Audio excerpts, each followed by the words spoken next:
కూటమి ప్రభుత్వంలో ఎయిర్పోర్ట్లు ఎంతో అభివృద్ధి చెందాయని కేంద్ర పౌర విమానయాన శాఖ మంత్రి రామ్మోహన్ నాయుడు అన్నారు. రాష్ట్రం నుండి అనేక రాష్ట్రాలకు కనెక్టివిటీ పెరిగిందని అన్నారు. ముఖ్యమంత్రి చంద్రబాబు నాయుడు సింగపూర్ పర్యటనలో ఉండగా తెలుగువారి కోరిక మేరకు విజయవాడ నుంచి ప్రత్యేకంగా సింగపూర్ సర్వీస్ నడపాలన్న సూచన మేరకు 100 రోజుల వ్యవధిలోనే ప్రతిరోజు సింగపూర్కు సర్వీసు ప్రారంభించడం జరిగిందన్నారు. గన్నవరం విమానాశ్రయం నుండి వారణాసి మీదుగా కలకత్తాకు ఇండిగో సర్వీసును లాంఛనంగా వర్చువల్గా కేంద్ర విమానయాన శాఖ మంత్రి కింజరపు రామ్మోహన్ నాయుడు, మచిలీపట్నం ఎంపీ బాలశౌరిలు కలిసి ప్రారంభించారు. గన్నవరం విమానాశ్రయంలో జరిగిన ప్రారంభోత్సవంలో విజయవాడ ఎంపీ కేశినేని శివనాథ్, ప్రభుత్వ విప్, గన్నవరం ఎమ్మెల్యే యార్లగడ్డ వెంకట్రావు పాల్గొన్నారు. ఈ సందర్భంగా కేంద్ర మంత్రి రామ్మోహన్ నాయుడు మాట్లాడుతూ కూటమి ప్రభుత్వంలో ఎయిర్పోర్ట్లు ఎంతో అభివృద్ధి చెందాయన్నారు. రాష్ట్రం నుండి అనేక రాష్ట్రాలకు కనెక్టివిటీ పెరిగిందన్నారు. అంతేకాకుండా రాష్ట్ర ముఖ్యమంత్రి చంద్రబాబు నాయుడు సింగపూర్ పర్యటనలో ఉండగా తెలుగువారి కోరిక మేరకు విజయవాడ నుంచి ప్రత్యేకంగా సింగపూర్ సర్వీసు నడపాలన్న సూచన మేరకు 100 రోజుల వ్యవధిలోనే ప్రతిరోజు సింగపూర్కు సర్వీసు ప్రారంభించడం జరిగిందన్నారు. ఈ సర్వీసు 100% విజయవంతమైందన్నారు. అలానే కొచ్చిన్, దుబాయ్కు కొత్త సర్వీసుల ప్రతిపాదనను కూడా నెరవేర్చనున్నట్లు తెలిపారు. అనంతరం విజయవాడ ఎంపీ కేశినేని శివనాథ్ చిన్ని మాట్లాడుతూ రాబోయే రోజుల్లో శబరిమలయంకి కూడా సర్వీసులు ఏర్పాటు చేయాలని, ఆంధ్రప్రదేశ్ నుంచి ఎక్కువ సంఖ్యలో శబరిమలకు భక్తులు తాకిడి ఎక్కువగా ఉంటుందన్నారు. దానివలన ప్రయాణికుల తాకిడి పెరుగుతుందన్నారు. వారణాసి మొదటి రోజే సుమారు 130 ప్యాసింజర్స్తో ఈ ఫ్లైట్ బయలుదేరుతుందంటే విజయవాడకు ఉన్న పొటెన్షియల్ మనకు అర్థమవుతుంది.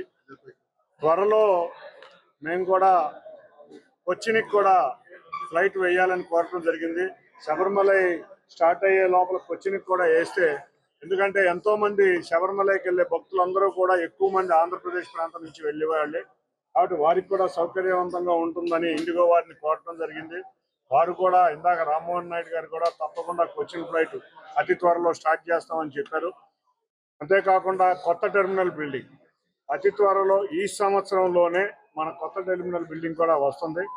ఆ బిల్డింగ్ కూడా ప్రారంభమైతే మరిన్ని కనెక్టివిటీలు వచ్చే విధంగా విజయవాడ ఎయిర్పోర్ట్ ముందుకు వెళ్ళబోతుందని తెలియజేసుకుంటూ, ఇటువంటి చక్కటి ఫ్లైట్స్ ఇస్తా ఈ ఎయిర్పోర్ట్ని బ్రహ్మాండంగా డెవలప్ చేస్తా, ఎప్పటికప్పుడు నిరంతరం కూడా ఈ ఎయిర్పోర్ట్ గురించి, ఈ ఎయిర్పోర్ట్ని తీసుకురావాలని ఆలోచిస్తున్న గౌరవ ముఖ్యమంత్రి నారా చంద్రబాబు నాయుడు గారికి, పవన్ కళ్యాణ్ గారికి, అన్నిటికన్నా ముఖ్యంగా మన రామ్మోహన్ నాయుడు గారికి, civil aviation minister Rammohan Naidu. MLA Yarlagadda మాట్లాడుతూ గన్నవరం ఎయిర్పోర్ట్ చాలా అభివృద్ధి చెందిందని, దేశంలో ప్రతి ప్రాంతానికి కనెక్టివిటీ పెరిగిందన్నారు.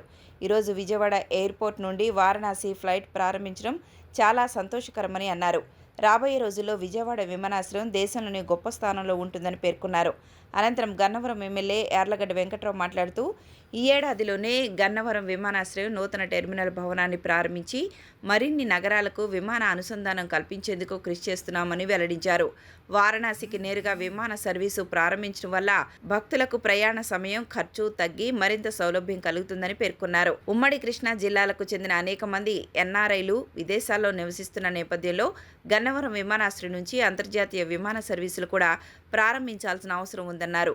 అంతర్జాతీయ కనెక్టివిటీ ఏర్పడితే ఈ ప్రాంత అభివృద్ధికి అది గేమ్ చేంజర్గా మారుతుందని అభిప్రాయపడ్డారు. హైందవ సంస్కృతి సాంప్రదాయాల్లో భాగంగా ఈ సర్కార్ జిల్లాల్లో ఫస్ట్ నదుల దగ్గర నది ఎక్కడుంటే అక్కడ నాగరికత పుట్టిందనే చరిత్ర చెప్పే చారిత్రాత్మక నిజం.